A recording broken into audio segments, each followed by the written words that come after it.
A gente já falou do agente de trânsito em ação, mas e aquele documento que ele preenche? Hoje vamos mergulhar fundo na principal ferramenta de trabalho dele, o auto de infração de trânsito, o famoso AIT. Olha, com certeza muita gente já recebeu um documento parecido com esse em casa. Mas a questão é, será que todo mundo sabe o que ele realmente significa dentro do processo de uma multa? É exatamente isso que a gente vai desvendar agora. Certo. Então vamos começar pelo básico, né? Afinal de contas, o que é exatamente esse documento que dá início a tanta dor de cabeça para tanta gente? Pensa no AIT como se ele fosse a certidão de nascimento de todo o processo. É ali, naquele primeiro registro oficial, que a história toda começa. Ele é o documento que formaliza que uma infração foi vista, é o verdadeiro ponto de partida. Agora, a gente vai para a informação talvez mais importante sobre o auto de infração e que causa a maior parte das dúvidas. Vamos falar sobre o que ele não é. E aqui está o pulo do gato, o que gera mais confusão. O auto de infração não é a multa. Vale a pena repetir. Esse documento inicial não é a cobrança, não é o boleto. Acredite, confundir os dois é o engano mais comum que existe. Então, para ficar bem claro, o AIT é só o registro do que aconteceu, o comecinho do processo administrativo. A multa, que é a penalidade em dinheiro, essa sim vai chegar depois, num outro documento, que aí sim vai ser a notificação com um boleto para pagamento. São duas coisas bem diferentes.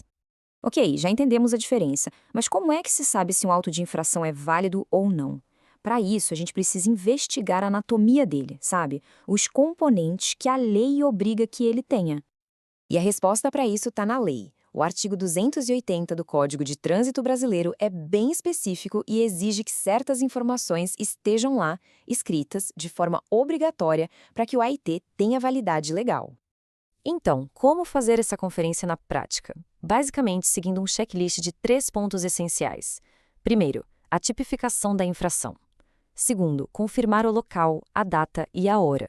E terceiro, checar a identificação do veículo. Vamos passar por cada um.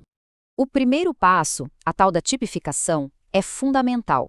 É um código que descreve exatamente qual regra do trânsito foi quebrada. Se esse código não estiver lá, o auto de infração é nulo. Simples assim, ele perde a validade. Só para dar um exemplo, o código 7455. Esse número não é à toa. Ele corresponde especificamente à infração de transitar com o veículo em velocidade até 20% acima da máxima permitida. Cada infração tem um código único desses. Depois de checar o código, a atenção aos detalhes continua. O local exato da infração, a data, a hora precisa e, claro, a identificação do veículo, com foco total na placa. Tudo isso precisa estar correto. Não são só detalhes. A precisão aqui é uma exigência da lei. E saber de tudo isso leva a uma pergunta muito prática: como usar essa informação? Bom, é exatamente aqui que uma boa defesa começa a ser construída. E aqui está a consequência disso tudo. A falta de um campo obrigatório ou um erro grave no preenchimento não é só um detalhe técnico. É um motivo legal que pode ser usado como principal argumento para pedir o cancelamento de toda a autuação.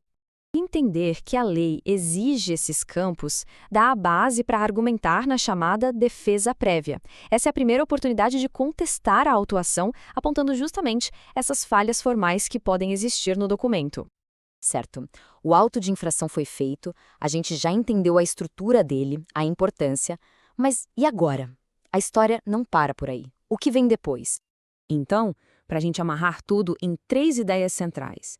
Primeiro, o AIT é o começo de tudo, não é a multa. Segundo, a lei exige que ele seja preenchido com campos obrigatórios. E terceiro, qualquer erro nesses campos pode ser o ponto de partida para uma defesa. Mas aí fica aquela pergunta no ar, né? O AIT existe, o registro foi feito lá na rua, mas como o proprietário do veículo fica sabendo oficialmente que ele existe? A resposta para isso está nas notificações, e esse vai ser o nosso próximo assunto.